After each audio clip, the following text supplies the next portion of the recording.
Welcome, everybody. Welcome, boys and girls, ladies and gentlemen. Welcome. Come to the place to be.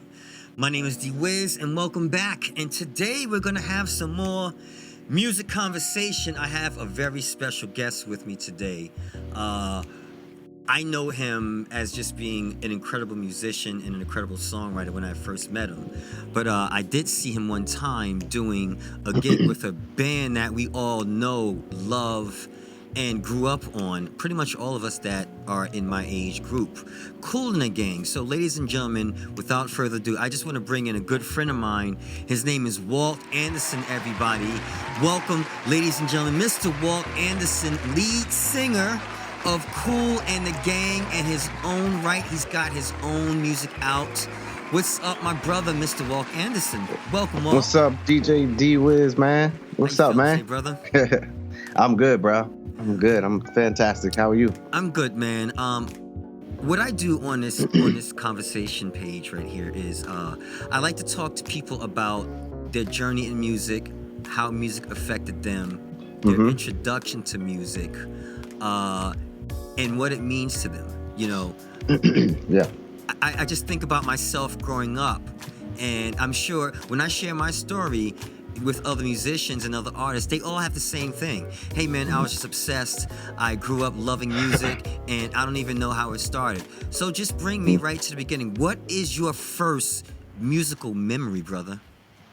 Oh, wow. As a lot of people say, man, my musical journey started in the church. Like, my whole family are musically inclined. So my grandpa, he was a minister. He passed away, but God rest his soul. He was a minister and a pastor. My father was a minister, and he played the piano. And his mother, with my grandmother, she played the piano, and all the family sang. Like, we sing. Whenever we get together for occasions like family reunions or birthdays or whatever, we all get together and we sing. We have like a family choir, you know. So any time of the day, any time part of the day we're hanging out, we're all harmonized and we're all like singing songs and things. So my interest in actually diving into the music scene was in church. My dad was the piano player. We had like a small storefront church, right? Which another grandfather of mine, which I call him my grandpa because he just been in my mom and dad's life since such an early age. Right. He's been in my life since I was born. And you know how we do. We just call each other pop, grandpa, and things like that.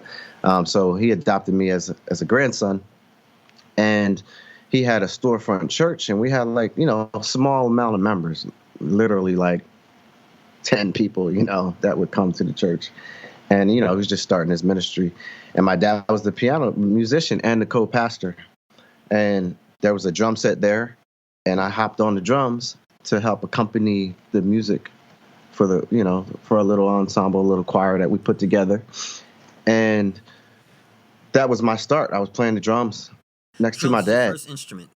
Yeah, that was my first instrument. Drums. How old were you at this time? Man, I was, I think I was about 9. Okay. Yeah, about 8 or 9 years old. And, you know, it was just like free.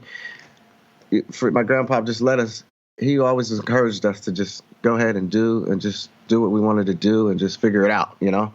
So that was the perfect place because I just jumped on there and started figuring stuff out. And eventually my dad, he, you know, when he would preach, and then there would be nobody on the keyboard. So I would just sit there and doodle and try to figure stuff out. And then we had guests. We had a lot of guest churches come to our church since we were small, you know, and we had a lot of guest churches come, and we had a lot of after late night Sunday services, and all the musicians would come. And when they would come, I would just get little tips and little pointers from each keyboardist. And I eventually started moving to the keyboard eventually at church. And so I became the keyboard player of the church. You know, my dad kind of moved on to another place, and it was just me and my grandfather.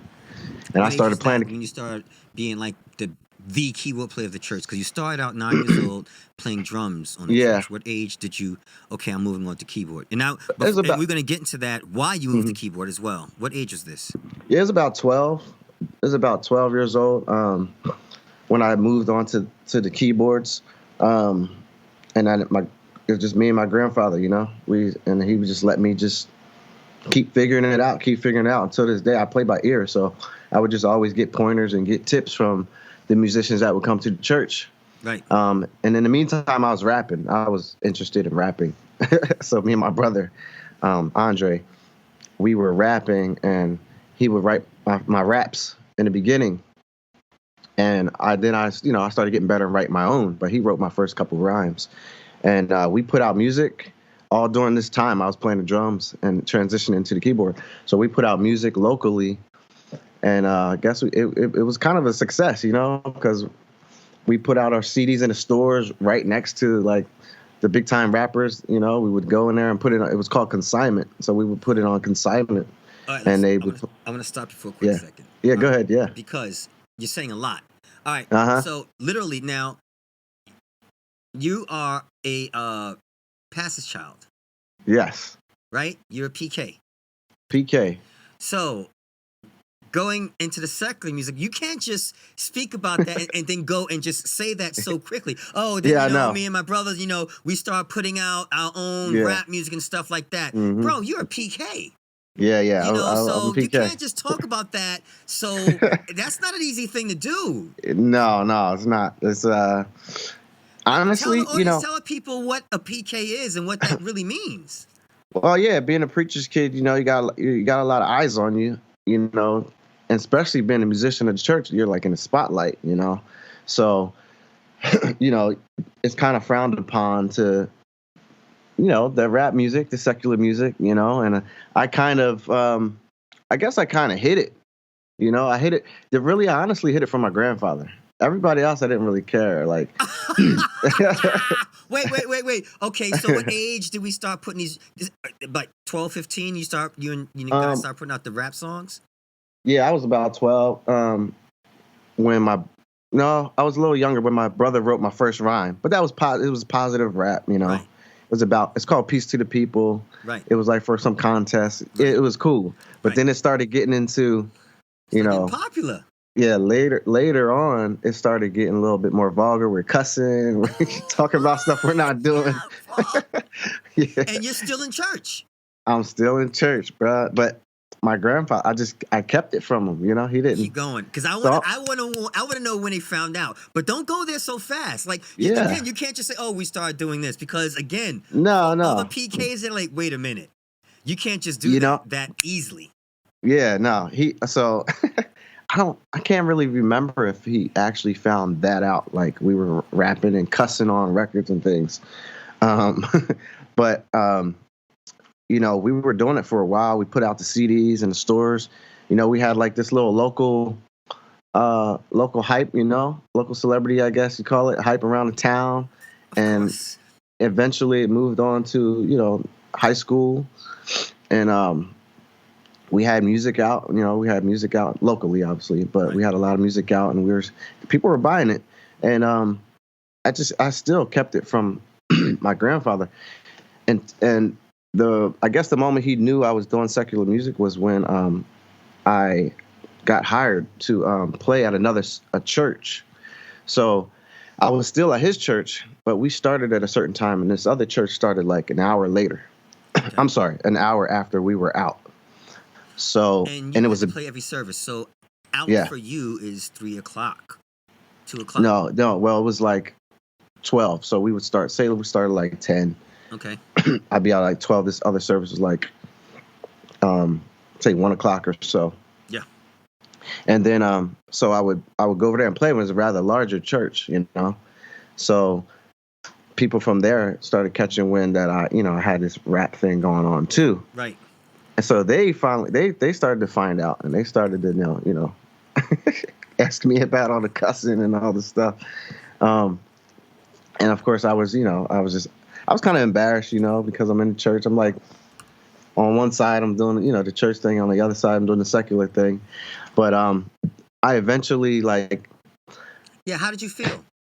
Were you torn? I really felt not torn. I felt like I was just trying to find myself, I was trying to figure out what I want to do.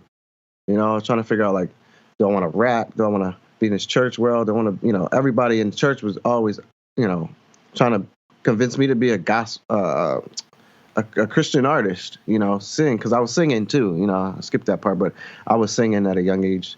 So while I'm playing the drums and the keyboard, I still was singing. Still was singing with my family and singing in church. Sometimes I was singing solo.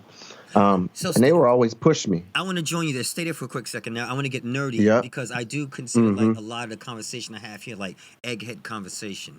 All right. So I didn't grow up in the black church playing gospel music. And I'm a percussion player, I'm a drummer. So I grew up in the 80s playing funk, disco, rock, jazz, all of those things. A few years ago, maybe about 10 years ago, I formed a band and we started playing for, a lot of artists that are out there now. And, artists that are kind of like popular that we all know today.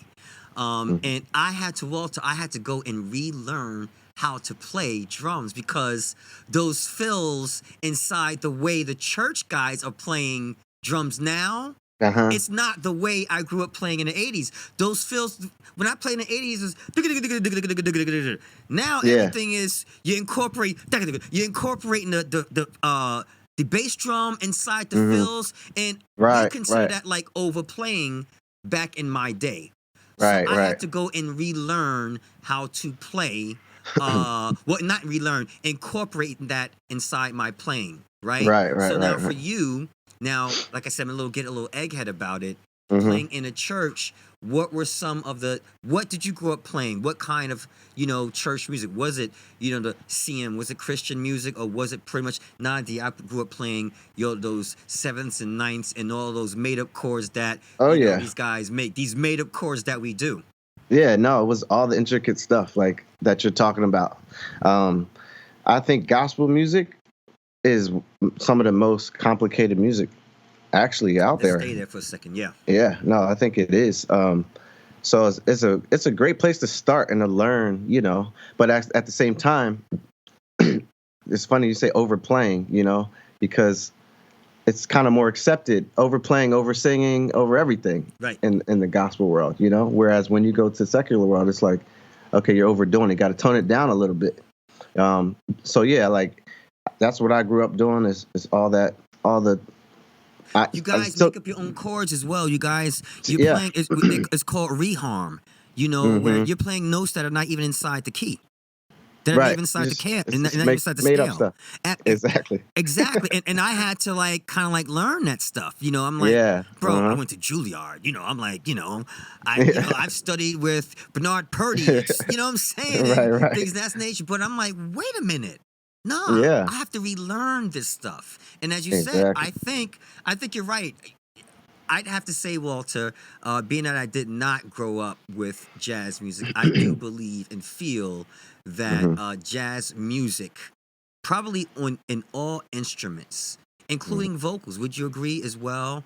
That's probably where you should study if you want to be a musician and pretty much have a wide range on things what you want to do. Would you agree? For sure. Yeah, I agree with that totally. Like, it's definitely, it can help well round you with any type of music, if that's where you start, It's open. It is. But it's also important for me, like, being in the secular world to know how to tone that down, because especially as a singer, I want to talk about because you can overdo it, like, most music out there today, like, you think about it, the hits, they're simple. Yeah. They're simple. How do you feel about that, bro? How does that affect you when it comes to writing? I love it. I love the simplicity, like, because I grew up in the church, and I grew up playing and singing church music, but I've never been like acrobatic with my vocals and crazy with it. I've always liked the simplicity in music, and so when I do secular music, because I do things more simple in that regard. So kind of that's Even kind of as where I even as shine far at, as you know, playing, it's simple. even as far as playing, you don't Yeah, want to yes. flex Even as every far as now playing and too, then. because no. Oh yeah, no, yeah, you want to, but you know, it's just I'm a simple guy, you know. I'm simple even as far as playing. I'm playing the chords, you know. I'll do a little bit of, you know, inflections and things like that, but and we'll get into the Kool and the Gang thing too, because that taught me a lot too about keeping things simple. Simple. but but yeah, like that's where I shine at is to be able to create a song that's so, like catchy Right. and that everybody loves and can relate to, Right. but at the same time is simple, like Right. so anybody can sing it and play it. Right. It's that's the magic, And you you know. come from a complex, form of music, because black Mm-hmm. gospel music is complicated, man. It's Mm-hmm.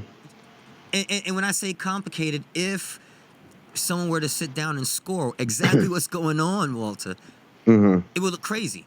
Yeah, yeah, It would look yeah. You're right. crazy. If they scored every single instrument, it would look absolutely crazy. It would, yeah. You know what I'm saying? It would. Some of these notes, someone that went to school, they would want to take. They'd be like, "Oh, wait a minute! Look at the score. This is not right. We have to Mm-hmm. take this note out. That note has to come out. Well, this doesn't Right. belong here, Yeah. etc." And meanwhile, the gospel guys are like, "Nah, man, that's color." Nah, this is it. Yeah, this is. Right. So for you, you're This is like, how "No, it no, D." goes. But when I started writing D, I took all that out. Yeah, you have to take that out because people don't understand that. You know, the most of the world doesn't understand, and that might be why the most popular music is the most simple. You know, Yes, the 1, because the 4, world doesn't. 5, 6 Yeah. combination. And Mm-hmm. you pick any way that you want to put that chord structure. You could take any key, And yeah, that's it. Like and all pop songs, 1, 3 or 5, 4 4, chords. 6 back to 1. Yeah, Pick it, yeah. It and you got a just hit song. exactly. How do you That's feel it. about That's that, all you need. Walter? Man, it's crazy. I mean, again, I love it. I Yeah. mean, I love the fact that you don't have to. There are your exceptions, you know, like Beyonce's and who can just hit anything, just do anything acrobatically with their voices So and you hear things. it too. Oh yeah, yeah. There are certain people who get a pass and still make it. But I love the fact that you don't have to be that Right. in order to make it. It sets everybody up for a chance of success when you don't have to be that. You can be. R. Kelly doesn't do all the acrobats. He doesn't do that. Who's that? R. Kelly. He didn't do all the Right, acrobatic stuff vocally. right, I right, mean, every right. now and then he would flex. Yeah, yeah, yeah. Every now and then. And it's funny, and again, let's dig a little even nerdier into this. When you talk about the simplicity. So I'm going to throw some artists out to you, and we'll get back to your journey, how we got to Kool the Gang. Mm-hmm. How do you feel about when I said someone like an R. Kelly, who I think you would probably agree that is more a simpler composer? Would you Mm-hmm. agree that his chord structures, Mm-hmm. everything he does, is pretty much rhythm and blues? Right, right, right. And then you get someone like a D'Angelo, Mm-hmm. a Robert Glasper, that their stuff is definitely much, much more colorful and more complex, Mm-hmm. and Right. stuff like that. For yourself, you told me how it is for writing. What do you prefer to listen to? Some of the stuff that has the more of the color, like the Robert Glasper type of stuff, where these guys, Mm-hmm. woof, they're really getting in D, or it's like, Mm-hmm. nah, D. Even on my spare time, I like listening to some of the simplistic stuff. Mm-hmm. It depends on the day, my mood. I like it all. Like it. There's not a. I don't prefer one over the other. Sometimes I could listen to the more simple stuff. Sometimes I'm like, yo, I just want to hear some. Some days I'll just listen to gospel all day just to hear all that crazy chord and progressions. Man, it's just like I listen to blues and jazz, and sometimes it's just it depends on the day. It depends on what I'm feeling like. It's bugged out that you talk about that. Uh-huh. Sometimes I'm sure you're there as well. You could listen to something simple as Bob Marley, something like that only has like 3 or 4 chords in it, Yep. and bro, and it's just so heavy. You know what I'm Yeah. saying? It's so Yeah. you're like, damn, how did they do this? How did they come up with this? And why is this so whatever Right. it is, funky Mhm. feeling? Why is it so Exactly. You get my point? Yeah, no, I do that all the time, man. It's just I love music. I just love all types, man. I love all types of music. I don't care if it's simple. I don't care if it's crazy. Like it's just whatever I'm feeling at that moment. Right. Hey, feed me, man. Give it to me. I can enjoy it all. So and you said something about Kool the Gang, and I'm gonna Uh huh. fast forward and I'm gonna go straight to Kool the Gang right now. Now, Okay. me as a DJ growing up, even right now, I go to a place I could play Celebration at any place. Sweet Mhm. 16, bar Mhm. mitzvah, wedding, Yeah. graduation. Just pick anywhere where someone or whatever is being celebrated. I could play a Right. song like Celebration. I could play a Mhm. song like Ladies Night. You can play it Mhm. anywhere. People have covered that. You had the rappers that have covered it and whatnot. So Right. Right. back to, as you said, you know what, D, that kind of like taught me to start learning this Kool the Gang stuff.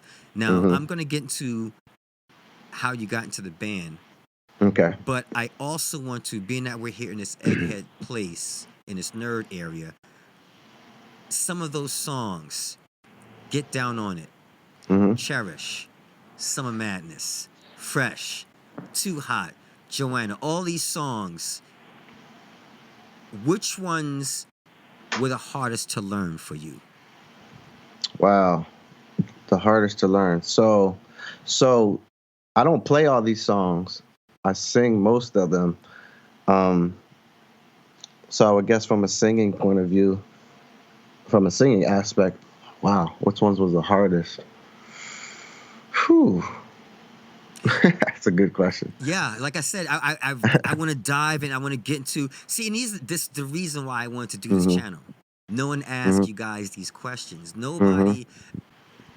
Well, I want to make it my business when I speak to artists, ask them questions about music, about Mhm. whatever they're doing. Mhm. When you talk to a doctor, you ask him medical questions. When you Mhm. talk to a chef, you ask them questions about food. Right. Athlete, you ask them questions about their sports or whatever. But people don't talk to artists and musicians about music, Right. about the craft of music, the theory of music, and what it means to them, etc. Yeah, I just Right. asked you what, because I have more about these Kool the Gang Mhm. songs. I'd Mhm. want to know if I were put in that position, and that's the reason why I'm asking this. You grew up, Walter, listening to Kool the Gang. You Mhm. grew up dancing to him at any party. And to get the gig, whoa, I'm here and Mhm. I am at that spot. You know, Right. you get what I'm saying? Yeah. And then you Mhm. have to learn. See, I just mentioned about 7 songs. I wrote down a few songs and it just got too many. Get Mm. Down on It, Cherish, Summer Madness, Fresh, Celebration, Ladies Night, Too Hot, Joanna, Hollywood Swinging, Ooh La Mhm. La, Jungle Boogie. La la. Yeah, Yeah. Ooh La La. Yeah, well, it's like Ooh La La. Yeah. Yeah. Yeah. We Why, sing that overseas a lot. yeah. They love that in France, obviously. Ooh la la, wee wee. So tell me, I just mentioned a good maybe about 10, 12 songs, hmm man. And I'm sure you play so many more, sing so many. Yeah. Which hmm ones, now that you think about it? Man, I'm going, out of all those, I guess I'm going to pick out Cherish. Um, Cherish, I don't know. Did you mention that? I think you did. Yeah, I did. Yeah. Okay. Yeah. So, like, um, and the reason I say that is because, so Kool and the Gang, they got a lot of songs that are up tempo, upbeat, and that might be one of the slowest songs we sing, Yeah. um, where we actually like sit down and with the audience and just kind of have a moment, you Yeah. know. Yeah. Whereas everything else is just upbeat, up tempo, fast pace. It's kind of like, I'm not gonna say it's easy to perform them songs, but it's, it's different when you're doing a ballad, you know. Right. So Cherish is kind of like the song where, like I said, we slow everything down, and it's a moment for the audience to actually hear your voice and hear what you're doing, and actually appreciate the vocals. And with all the songs, they always, the originals, they always encouraged me and wanted me to get as the original as possible. JT Teller, he was the original singer JT, cool. of the band. Right. And yeah, JT, yeah. So with all of them, they wanted me to get as close as possible to that. But again, Cherish is the one where people are really honing and listening. They're not dancing, they're not moving around, they're not having a good time. Right. They're just sitting there listening and watching you. So like, I had to get that one right, So I would probably say that what probably was the most challenging one to learn, because all eyes on you. It's quiet. It's not, all ears are on you. So that's it. Did Joanna have that same effect as well? Because that's a ballad as well. Joanna too. Definitely Joanna. Yeah, that one too. Okay, now which one do you enjoy? Which songs do you enjoy the most singing? I enjoy Get Down on It. I enjoy Celebration. Top two. Ladies Night's cool too. But Get Down on It and Celebration. We just close out the show with those two songs, and everybody's on their feet. They're just waiting to hear those songs, and it's just like a party. It's a big celebration, a big party at the end of the show, at the end of the night.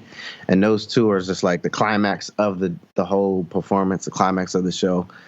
And I just love getting to that part because everybody's ready. Right. They're on their feet. They're dancing. They're ready to receive that. So it's a great feeling.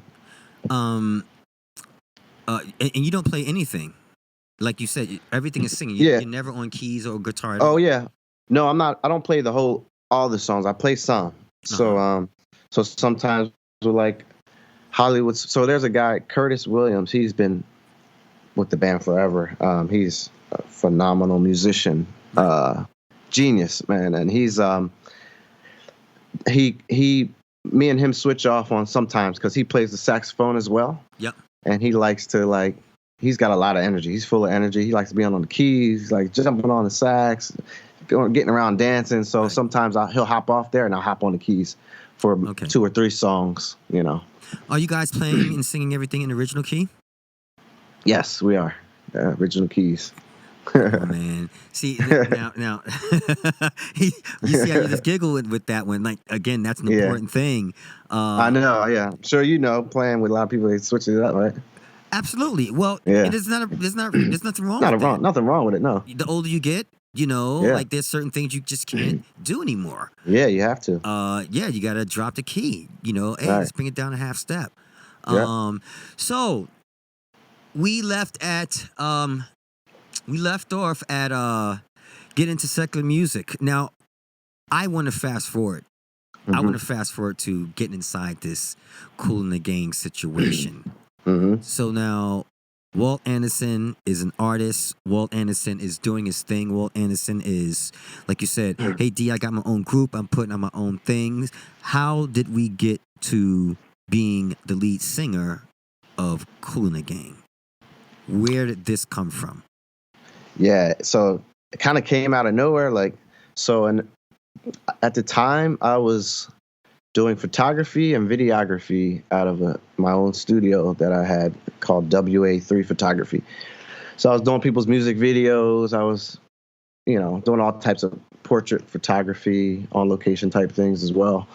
And, I have a friend of the family who I also call brother, named Sky Dennis. He's a film director. And we always do music and film things together. I'll score some of his films and things like that. Because, film and music go hand in hand. Absolutely.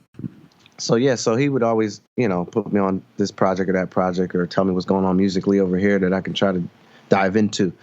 So there was a time when he introduced me to his uncle-in-law. And his girl has been telling him about his uncle-in-law for a long time, Adele Bayan, and rest in peace, he passed away last year. Right. But she was telling him about, hey, I have this uncle. He's in the music industry all along for a long time. She's been telling him, and they just never got to cross paths until this one occasion when she brought him to her uncle's house. And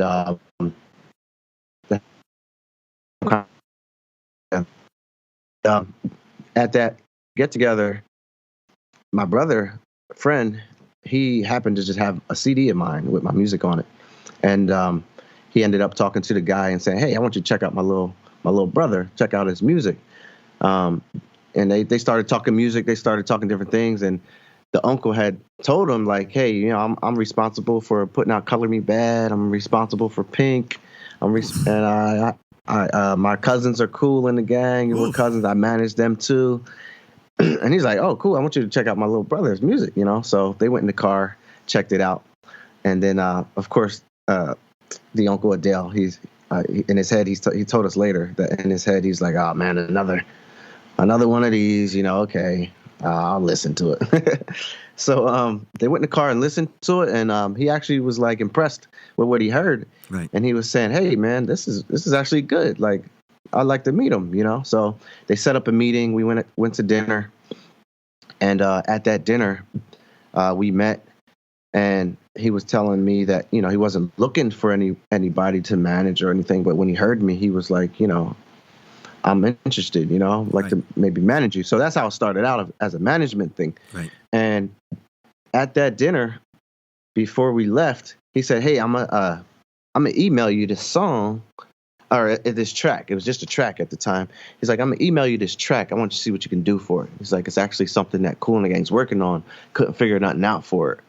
And I was like, "Oh, okay, all right." So I went home, took it home, recorded at my home studio, sent the track back, and then he hit me up. He said, "Hey man, Ronald Bell loves this song. He's one of the original founders of Kool and the Gang." He said he loves it. He said, "Hey, I'm gonna send you something else. See what you can do with that." So he sent me something else. I wrote to it, recorded it at home, sent it back, and he said, "Hey man, listen, Ronald wants to meet you. He wants you to come to the house. He wants to meet you. He wants to talk to you." He said he really loves you. He really loves what you're doing with this stuff. So I'm like, all right, cool. So we ended up taking a trip to Jersey to his house. Come on, man. No, cool. You weren't like, what? Yeah, no, I was hyped, Walt. man. Now, before we go New Jersey. Yeah, go. Tell me about these. Look, bro, you're talking to an artist. You're talking to a musician. Like, Yeah, tell me about these 2 tracks, man. Were they dope? Like, those 2 tracks were dope. Like, they were up. Yeah, they were up tempo. They're actually on the album, the latest album that we released. They're actually on the album. Those 2 songs. One's called "Leave It on the Dance Floor." Talk about it. And the other one is called "Sexy." Right. Yep. So so we went to. I'm hyped. I'm hyped up. Like, wow, I'm getting ready to meet like Kool and the Gang. So I'm like Googling and YouTubing. At the time, I know the name. I'm still young, a lot younger than they are. So I know the name. I know some of the music. But actually, as I dived into it, hold on a second before you go to New Jersey. It's just the curiosity in me, man. Back to the 2 songs. Yeah. So now you recorded them all on your own. So it was complete tracks. Did you have to add anything to it? You add any music, or I just wrote the entire song. I did all background vocals and everything. Yeah, so on the songs, and that was pretty much the process for every song. Like They have just to put it, there are 10 songs on the album, and the same process for each one is what happened. I wrote all 10 and perform all 10. So like you wrote all 10 songs on the album. Mm-hmm. Tell me about what's the name of the album. It's Perfect Union. So it was dropped in August of last year. So all 10 songs are on that album. Nice. And so yeah, these New Jersey. These tracks were dope. And the 2 tracks. And so if I did anything to the track, I might have rearranged like where the hook was. Okay. In my computer, I might have spliced it up like here and that, but I didn't add anything musically to the tracks. Just my vocals, my writing, and background vocals, arrangements, and all that I did. There were 2 tracks that I co-wrote with and co-sang with another gentleman. But other than that, that was the process. Right. So I did everything right at home, and a lot of these songs I recorded right at home. Right. And they just took it to the studio, mixed it. I use Logic. Yeah. I use Logic to record these. Yeah. Mm-hmm. And then they mix this mic too. I record a lot of the album. Right. Yeah. You record everything on your own. give me to record. So you're using Logic as Yes, well now, mostly. right? Unless we have to go. Yep. I use Logic. I used to use Pro Tools a lot. I use Logic a lot more now.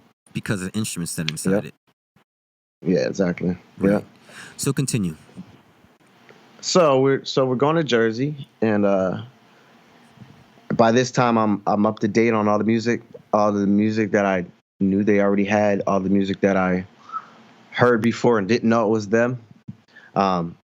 It's so many, man. It's like once you actually dive in and research, it's crazy how many songs that Is that what you did come before you went to New come Jersey? from Walt? them. Yeah, I did. Just like- to brush up. Right. Out of all Yeah. the songs, like I just mentioned, you're like, yo, D, you know what I did? Did you go and learn them? Or No. you just like went and, hey, I just went and familiarized myself with those songs. You didn't go and like physically learn them or. No, I didn't learn them. No, I just went and just searched and said, hey, I know this. And I heard this before. I didn't know it was them, you know? Yeah. So I just kind of like brushed up, and I was surprised at how many that I knew. Yeah, how many hits, man, they have. Like, wow. It's intimidating, bro. It's crazy.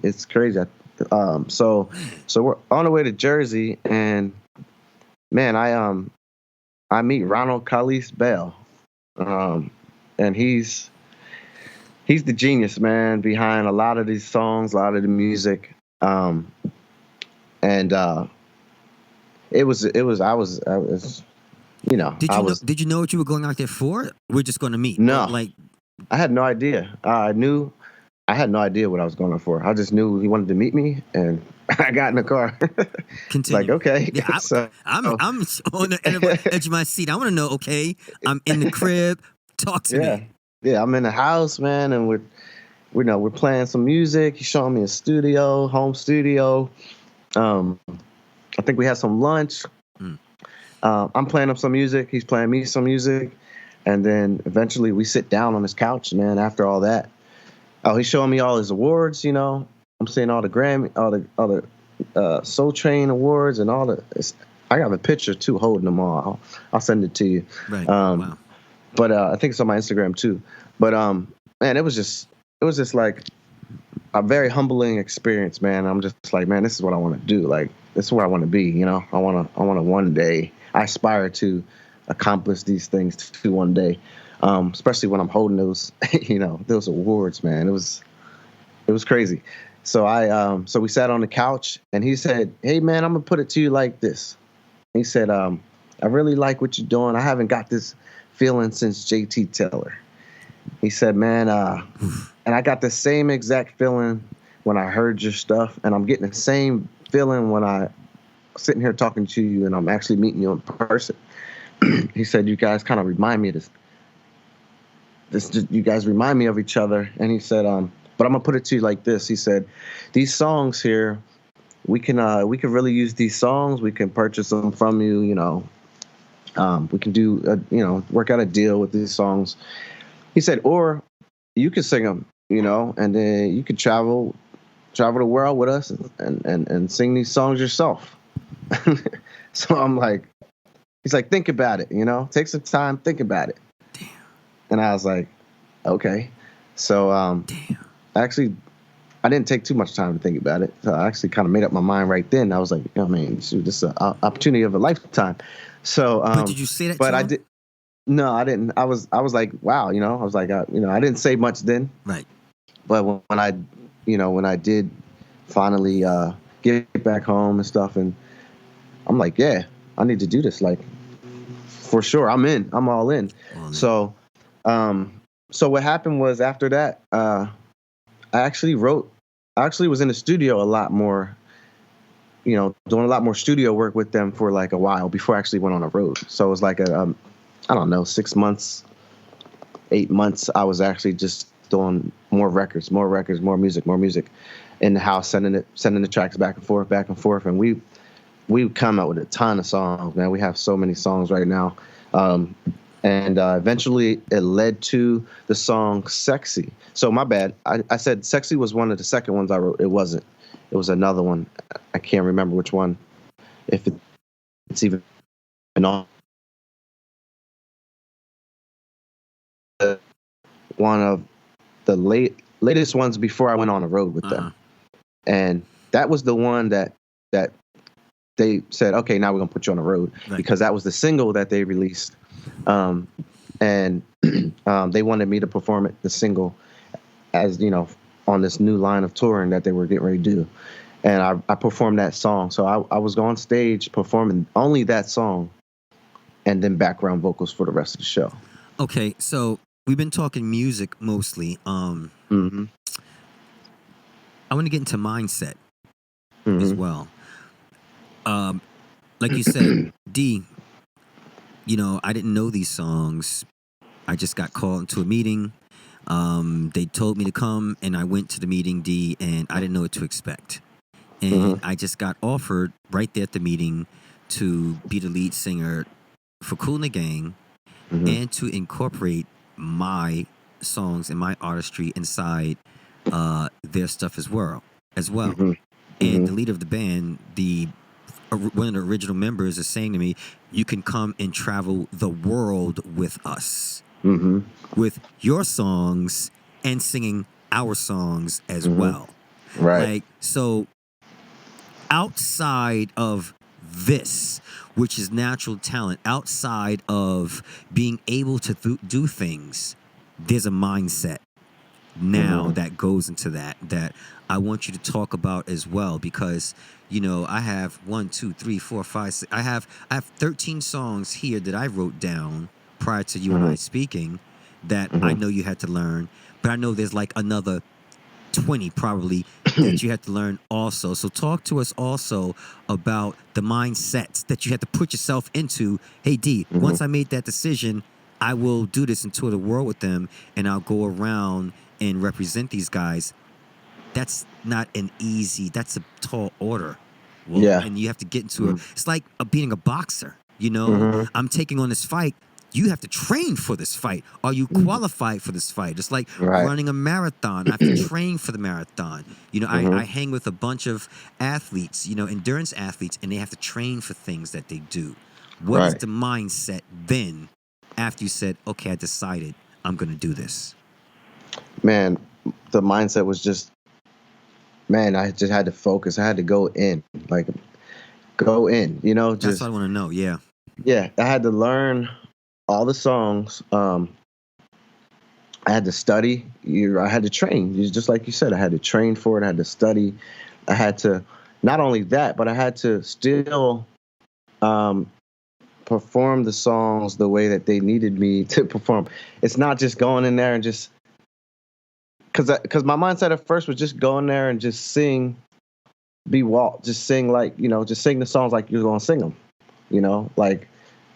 but you can't do that, because they'll tell you, nah. It's like, no. I've had some experience with that with some artists. You can't go in there and just sing the song like how you gonna sing it. Now you can add your own little twist to it, after you sing it. You know what I'm saying? But but you have to at least sing the record. Like, you have to sing the record, especially with these guys. Like, they will, in a heartbeat, take you off that stage if you're not producing the record.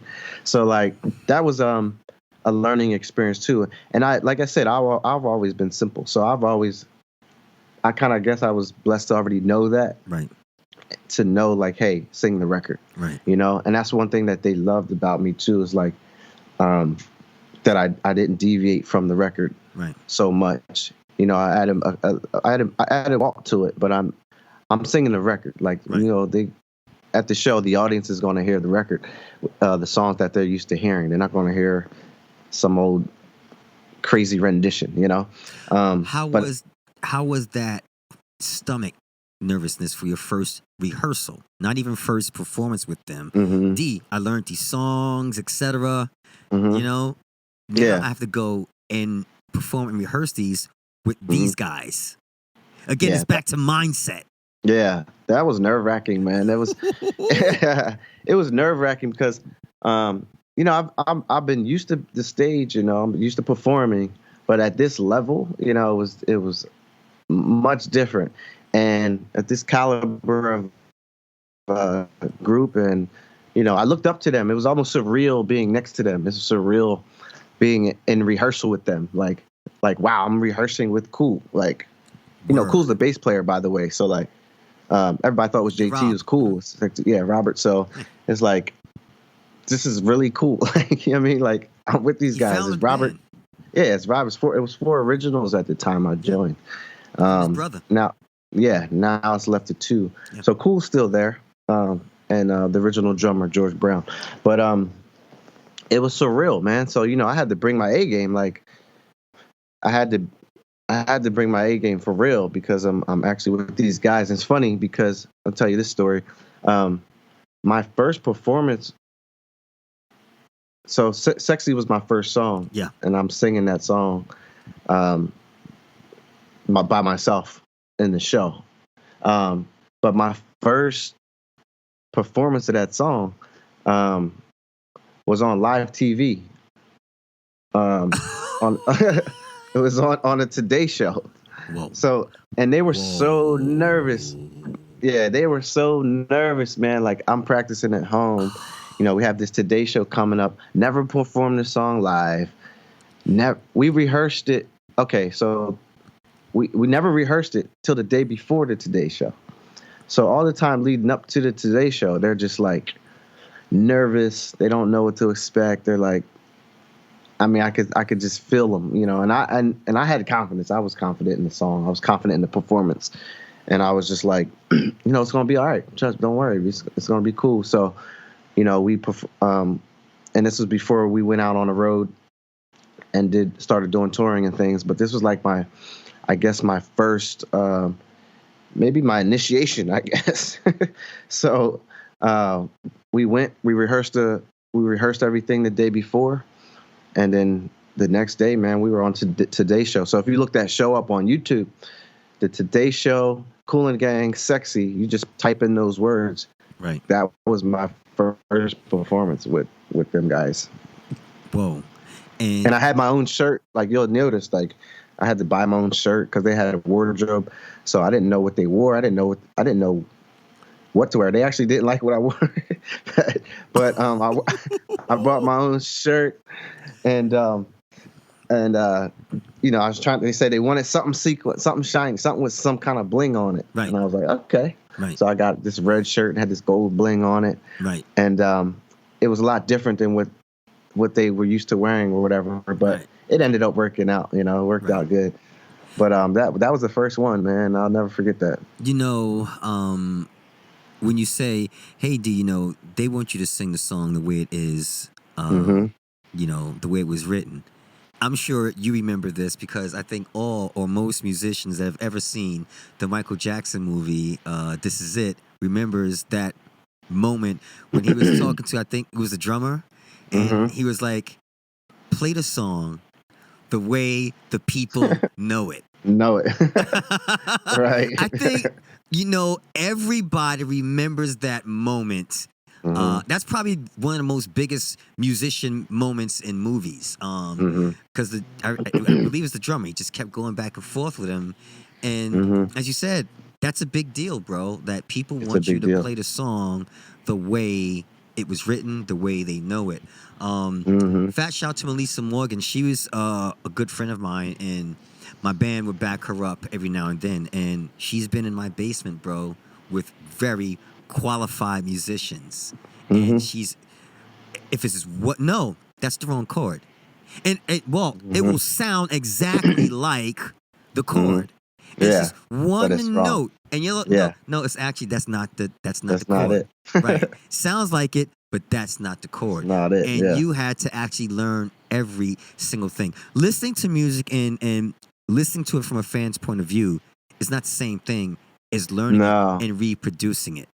And you had to realize that you learned that, right? When you had to learn those songs, like, whoa, I was a fan of these songs, but now I actually have to be these songs. Right. It is, when you actually studying and actually listen, it's like, whoa, I thought it did this. It doesn't do that. It does this. I thought I knew it, but I don't. Even singing, like, especially, singing them, because there are notes that you thought, like, just one little note could be just off, and it's like, oh, they did this and not And it's like they'll point that out to you, man. Those guys will point it out to you, like, no, do this and do this. Like, especially Ronald Khalees Bell. He's a genius. When I say genius, there's notes that he finds. I didn't even know existed, like harmonies and things that he's telling me. I'm like, oh my gosh, how did you come up with that? Like, he was a true genius, and I learned a lot from him. But yeah, they'll tell you right away, nah, don't go like that. Well, listen to the record again. And listen to the record. Get it more like the record. And it hits. Yeah, but but I appreciate that though. I do too. I appreciate that. Yeah, I appreciate that. There's been plenty of times where they would tell me, man, like, hey, you're almost there, but just listen to that record. Keep listening. Just keep listening to the record. And I would keep listening. But I would figure it out finally, eventually. So you had to discipline yourself too to get on the road, get in shape. I'm sure you had to get out of a lot of things. You know what? I can't hang out like this. I can't party like this. For sure. I meant to mention that. Yeah. When you were talking about training, like, because I'm used to like doing shows like back at home with my band. I'll do a show here, do there. You do like a 20-minute set, 30-minute set. But this show with them was an hour and a half, right? So, and they could singing, and they could easily do longer than that with all the songs. Easily. But they do an hour and a half tops. Right. But it's not just an hour and a half singing. Like, I don't know if you ever experienced, whoever's experienced a Kool The Gang show, but it's up tempo, it's high energy. Like, we're dancing and singing the whole time. Not just the singing, the horn players, everybody. Right. The guitarists, everybody's moving like the whole time.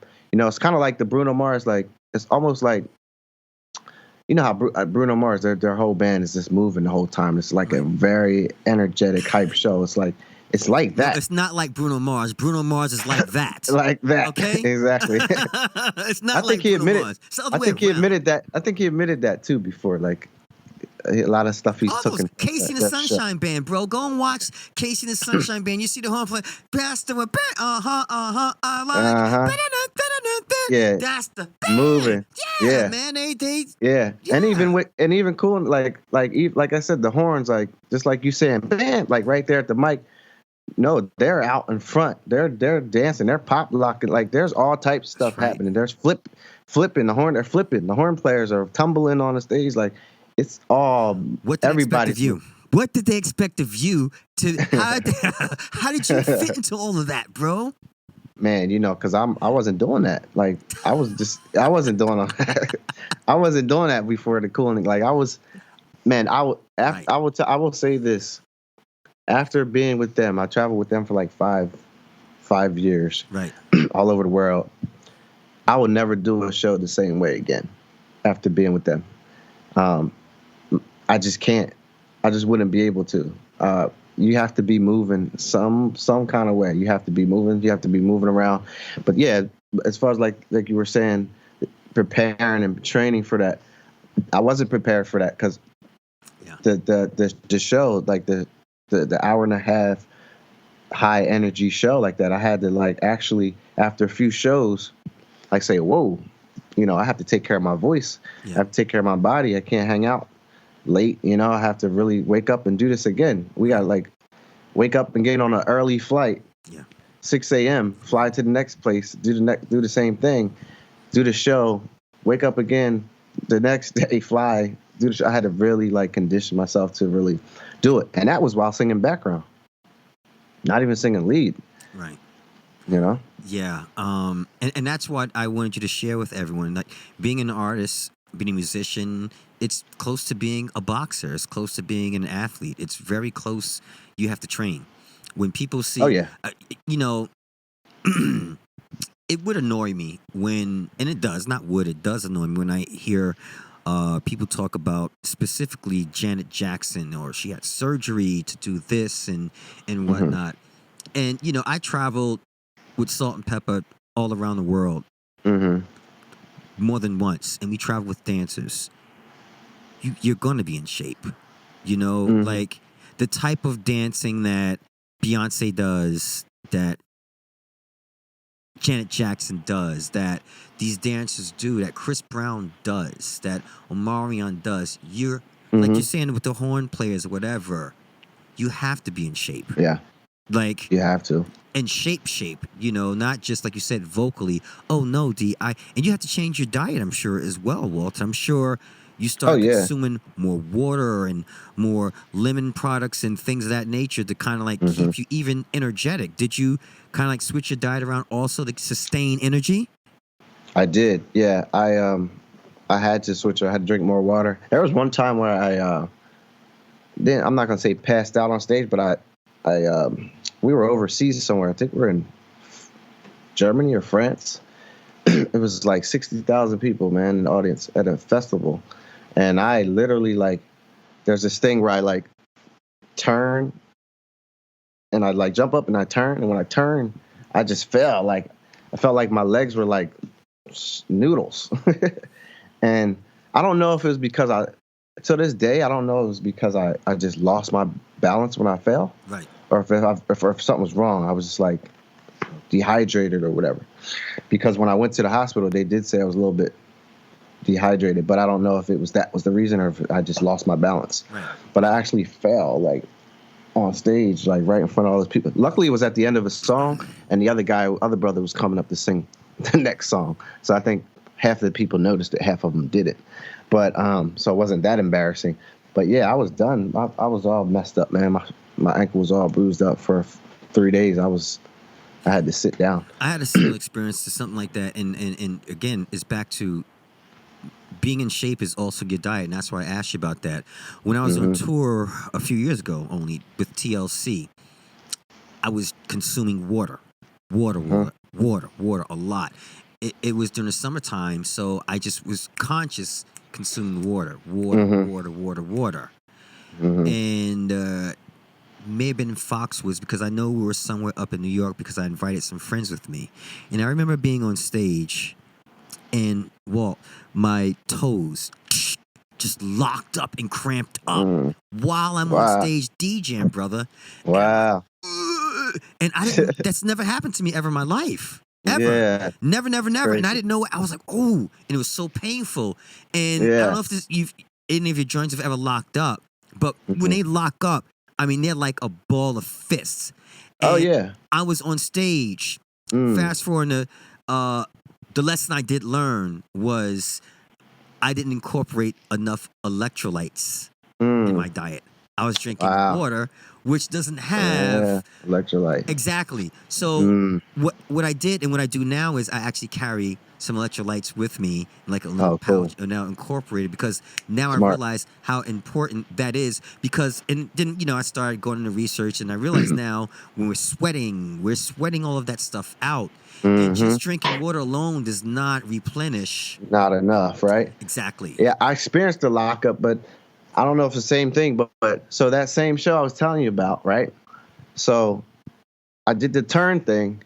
I fell, and then I got right back up, and I thought I was going to get back up, to start performing again, and I couldn't. I couldn't walk. So because my leg was hurt, I was like, oh, I must have sprained it.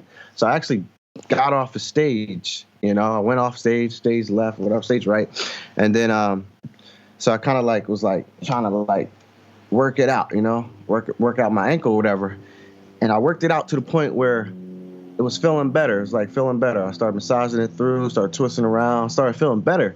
So it felt better enough by the next song I can go out there and finish the show. So I go out there, I finish the show. It's an hour and a half show, by the way. This when I fell was after the first song, right? Mm. So I go and finish the show out. I'm feeling great. I'm feeling fine. Show's over. Everybody's like, good show, good show. Go to the dressing rooms. I'm sitting down, drying off, changing, getting clothes, waiting for the bands. So we're waiting about a half hour or whatever for the bands to come. And then I haven't gotten up this whole time. So by the time it's we get ready to get up, go to the bands. I get up. Yo, when I tell you, like, yo, my thing was all locked. Like, it was locked. I could not walk. They had to carry me. I did the whole show. Oh, yeah. But by the time I sat down in the dressing room, got ready to go to the thing, it was done. It was locked. Like I couldn't move. It was hurt. It hurts. I literally got wheelchaired after we got to the hotel, to the room. I had to put ice on and set it up. Couldn't find a doctor because it was too late. So I had to go to the hospital the next morning. So they explained to me, they was like, I explained to them what happened. And they were like, yeah, they was like, yo, you should have, once it happened, you should have stayed off of it. They said, it's like something, and I don't know what it's called, something tendon or whatever. It's like a rubber band. So they basically was like, while you were performing and moving it around, it was okay. Oof. It kept stretching, but you were doing worse damage to it though. Right. So that's why you felt okay. But as soon as you stopped and sat down, that thing was like, and it just locked up. And I was like, oh my gosh, yo. So if I had to we had a show 3 days later in some other country, whatever, and I'm like, man, I hope I can do the show. So I did the show. I was able to do it, but I was very light on my feet. I wasn't dancing around that show. Right. Yeah, man. Not just singing and getting your voice together, or even learning chord structures and things of that nature. It's your body, and as you said as well, mentally. Like, we're speaking of physically, you mentally just have to also be prepared for that, because you just said a second ago, 6 o'clock flights, D, right? But you know what, Walter? Those 6 o'clock flights aren't really 6 o'clock flights, because you have to be there. No, you got to get there. You got to get there early. Right. You got to be there. And then you gotta wake up early to get the ride too. You know what I mean? So you're talking about 3:30 lobby calls, like, you know what I mean? Right. That's exactly where I was going. A 6 o'clock flight, 6 a.m. flight. It's a 3:30 lobby call. Correct. So it's a 3:30 lobby call for you. That means it's a 3 a.m. wake up call for you inside at the hotel. Right? Yeah. Exactly. Yeah. And if you even sleep. You took a shower. If your body is even acclimated to the time zone you're in, that also factors in. Like, so you might be still up. You did the show, you're up the whole time, right? And then you finally get tired on a plane or something. I don't know, it's just crazy sometimes. Right. It's a lot, man. Well, brother, where are we now, man? Tell us what do we expect? Going forward with Walt Anderson. Are you still touring with the crew? Are you still recording and stuff like that? Yeah, so I haven't been recording with them. I'm sorry, I haven't been traveling with them on a regular basis lately. They are traveling. They're on the road. We did when I was with them, we did 100 shows per year. Damn. And I think they're back on that now. They're doing something close to that now. I haven't been doing that since the pandemic hit. Right. After that, I started to do other things, but I do a show with them or two every now and then. Right. I've done a few with them. I just did one with them, and where was we? We did one in Florida. We was on a cruise not too long ago. California, we just did a show. So they'll call me every now and then for a show. I think I have another one with them in Florida. Right. Maybe in April. Right. Something like that. But yeah, we still have a great relationship, and we still do some studio stuff and shows. But right now, I'm kind of focused on a lot of my own material. Right. I'm trying to dive into some movie things, some movie projects. Getting some placements on some records. I mean, some movie projects, licensing and things like that. Right. Back in the studio writing some records too, trying to get some placements. So I'm just kind of focused on that right now. How do you feel about today's music industry, or the sound, not industry? How do you feel about the sound of music today? I ain't gonna lie. At first, I wasn't a big fan, of the sound today. They call it mumble rap and all that, that kind of thing. And then, right. But when you really listen, they're actually doing some cool things, man, like vocally. And there's a reason why it's working, you know what I mean? So sometimes you got to just listen and just like figure it out, figure out what is it, where can I fit in? I'm not going to switch up and do that music. But one thing I did learn, and this was from Mike Odom too. Rest in peace, Mike Odom. He always told me, man, he was like, listen, he's like, music is always changing. He was like, but the thing is, the trick is to be different, but still somehow fit in. And I'll never forget that. Like, he always used to say that. And it's like, you can be different, and that's what's happening today. Like, but still find a way to still still you're still appealing to the ears of the audience. Right. So that's kind of where I'm at now. It's like I'm still Walt Anderson, but I still have to find a way to fit in to what's happening today. And I think artists who reinvent themselves and artists who stay relevant they know how to do that, you know, and that's the master of doing that. Like, that's the trick to still being relevant, you know, to still being yourself. And we have artists that do that all the time, like LL. Like, I'm gonna just name a few. LL always does that. Snoop. You know, there's a lot of artists. You know, they every now and then they'll come out with something. You'll be like, dang, okay, right. You know, and it's just that they're still themselves, but they find a way to still fit into what's happening today. So how do you feel about today's conversation of the whole R&B is dead conversation? I'm sure you've heard Puffy say, yo, I'm going to bring R&B back. And a lot of people do feel as though the love in R&B, the romance and, you know, that side of R&B is gone. How do you feel about that, brother? I'm not necessarily going to disagree, or I know what he's saying. I know what he's trying to say. Because that music, it is not here. It's not. It is gone. It's not here. But I think music is about, it's time, yeah. It's time. There's a time for everything, and then right now it's not that time. You know, it's not that time yet it's not here for sure. I don't know if it's gonna come back. I don't know who's gonna bring it back, but it's I think it's just a different era right now, and if people want to hear something else, they don't want to hear that right now. So it's like, again, how you gonna fit in? You know, I'm not saying that I'm gonna deviate from R&B music completely and talk about booty popping and all that, okay. but I'm not gonna do that. But at the same time, like, nobody's trying to hear, you know. Ain't nobody trying to hear that, you know, a lot of that other stuff right now. So. Did you switch up your sound? Are you doing more like today's R&B where it has the trap kind of like rhythm? Yeah.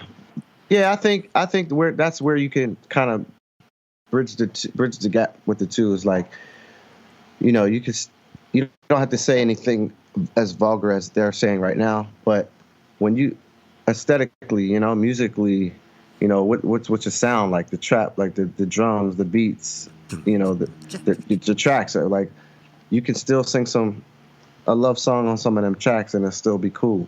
Timbaland is the father of trap music. Oh man, yeah. Matter of fact, yeah, I have a good story about him too. But that's crazy. Tim brought up Timbaland, yeah. Hit me. Tim. So I'll try to make it quick. So I was Rico Love. I don't know if you ever heard of Rico Love. He's like a writer. Okay. He writes for a lot of people. You won't even.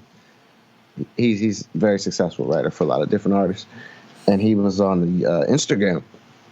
He was on Instagram one day, and I was on Timbaland's page, and he had wrote Timbaland a message in his comment section, and he was like, "Yo, Tim, lost touch with you. You still got the same email?" And Tim responded, and he was like, "Yeah." He was like, "I still got the same email," and he said something that kind of gave an idea what it was, but not enough to where the normal person could figure it out, right? Right.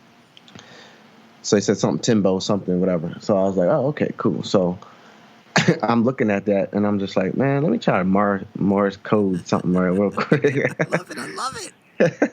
So man, I'm like, oh shoot. I'm like, let me try something. So I tried this email out, and I sent my music, and I'm like, big fan, you know. Here's some of my songs. Let me know what you think. Blah blah blah blah. So I sent it, and you know when you get a return email when the email address is wrong, right? I never got that, and I'm like, like this must be a real email. So I didn't hear no response, so I responded back again, and I'm like, hey, just following up, sending some more music. sent him some songs. Let me know what you think. Right. And I think like maybe that day or next day or something, I got a response. And he was like, yo, you're fire, like that. And I'm like, wow. I'm like, wait a minute, like this ain't Timbo. Like, so I'm like, oh, wow. So I'm going along with it. Wow, thanks. It means a lot from coming from you. You know what I mean? I'm a big fan. Da, da. And I'm like, yo, how can I be a part of Team Timbo? And he was like, I didn't get no response. Sent him another song. He was like, yo, this is hot. He sent me, this is hot, the song I sent him. And I'm like, man, what's up? Like, what's up? How can I be down? So he's like, I'm going to call you. But he didn't have my number. So I'm like, how you going to call me? Like, so all the while I'm thinking like this is maybe somebody on his team, somebody in his camp, you know what I'm saying? Like, so yeah, so eventually a week goes by or so or two, and then I followed up with the email going, hey, just sitting around waiting like white on rice, man. You told me he's gonna call me, you know what I mean? Just like, yo, here's my number. Right. You know what I mean? Blah, blah, blah. So, man, he said, yo, my bad, I'm gonna call you soon or something like that. So later that night, bruh, I get a call from like a Florida number. And, yo, what's up? I'm like, hello? He's like, yo, what up? This Timbo. I'm like, yeah, nah, you gotta be kidding me. It's Timbo? Right. He's like, yeah, man, it's Timbo, man. It's me.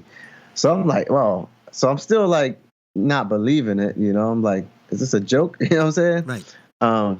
But it sounded just like Timbo. So I'm thinking it's a joke. But anyway, I'm talking to him. And we talked for like 20 minutes, man, about music. And by that time, I'm like, I'm like, yo, this is really Timbo. So we're talking about music. He's talking about all his experience with Aaliyah and how he came up with this song and that song. And, you know, he loved my songs. And he was critiquing me and giving me advice, you know what I mean? And, you know, wow, just the feeling and the music and all that. And I'm just like really taking it all in. Right. And I'm just like, at the same time, shocked that I'm talking to Timbo on the phone. And so he's like, man, yo, let's keep in touch, you know, send me some more music, whatever. So I kept in touch. I sent him some more music. Lost touch with him. Called him a few times, lost touch with him. But then there was this one time, man, I used to fly. I'm in LA now, but I used to fly out here all the time just to try to just connect with people, network with people. So I flew out here one time for the Grammy Awards. I wasn't part of the Grammys. I wasn't going to the Grammys. I was just out here for the events and things, just like, yo, trying to get in where I fit in, you know? And there was an ASCAP Awards, too, around the Grammys, like next day or day before, I forget. So me and my buddy Angel, we're hanging out front of the ASCAP Awards, trying to see who's coming in and out of there, you know. And these two gentlemen walk out in the beginning, and they're like, oh, man, we're done. We're getting ready to leave this spot. What's up, fellas? You know, it's like they had like an award or something, like a plaque or something. Right. And then, we're just chilling. We're not looking like we're trying to get in. We're just like we're outside chilling. And they're like, man, we're out of here. Y'all want these? And they hand over these passes. And they're like, passes to get in. We're like, shit, yeah. Like, yeah, we'll take them. Right. So we get in. And as soon as I walk in, one of the guys I'm trying to work on a film with right now, he's the first person I see when I walk in there. And I'm talking to him, and he's like, yeah, well, what's up, man? What you been up to? What you doing musically? And I'm like, man, it's crazy. I've been trying to connect with Timbo. I've been talking to him for a little bit on email. It's a crazy story. And he's like, wow, that's crazy. He's like, I'm with Timbo right now. He's over at table such and such. I'm like, get the heck out of here, right? He's like, nah, I'm with him right now. Like, he's over there at table something. Go holler at him. So I went and go holler at Timbo, and I tapped him on the shoulder. I was like, yo, I was like, Timbo, what's up? And he turned around. I thought he wouldn't know who I was. He was like, yo. And I was like, yo, what's up? And he's like, yo, what's up? I'm like, yo, I'm Walt, he's like, I know who you are. So he's like, yo, get with me. I'm out here. Get with me. Hit me up. So that was just like a crazy experience. And he actually ended up reposting something of mine on his Instagram and putting Team Timbo on it, you know what I mean? After that, I never actually got to work with him yet, but that's a good story. And I'm all, once I connect with him again, I'll tell him how all that came about, because he still don't know how I even ended up emailing him in the first place. He has no idea. But yeah, hopefully one day I get to tell him Whoa. that story. That story is an example on how to follow your dreams, how to follow your passions, and how to just like never give up. And And that's crazy because that's exactly what he said in his post when he really, posted my video. He posted a YouTube clip and he said the same exact thing. He said, "Yo, this is the true example of a true artist following the dreams and all." That's exactly what he said. it's a fact, bro. That's a fact, bro. That's a fact. And I'm gonna end on that note, my brother. Hmm. We're gonna have a part 2, my brother. Yeah, Because yeah, this let's has do been it. so much fun. You're still traveling. You're still doing stuff. You're still releasing music. Hmm. I want to tell a quick story before we end. I remember I used to play in Manhattan drums with Walt at a bar called the The Sugar sugar Bar, bar, right? yeah. Yeah. Ashford and Simpson, right? Uh-huh. They Yeah, owned that, yeah. right? Oh, you guys in New York, you guys remember the '90s, early 2000s, the Sugar Bar, Yeah. Ashford and Simpson. We used to do that with it was Sunday brunch, right, Walt? Yeah, Sunday brunch. Yeah, We I did remember that place. yeah, we did a Sunday brunch. It was Yeah. just pretty much you and I. I played Hmm. drums, you on the keys, and every now and then there would be a bass player. I think Mike would add another musician. I think once or Hmm. twice another musician came in, Right. and played Yeah, with that and was stuff. fun, man. Those are some of the best days, man. Yeah. And that's the reason why I wanted to do this channel to talk to musicians and just to have conversations like this. Light Yeah. and just this is how I did this and Mhm. the mindset of getting to things and I'm sure I took you there. I'm sure you were like, wow, Yeah, this man, that was great, man. It was this awesome, man. this it makes you think about your road and your journey.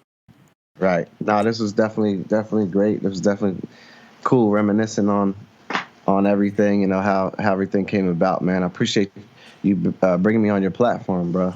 For real. Yeah, everybody, when you ever get a chance, go check out Kool The Gang. Go on Google my man Walt Anderson. He has incredible music out, and we'll be seeing much more of him. Trust me, up in the near future.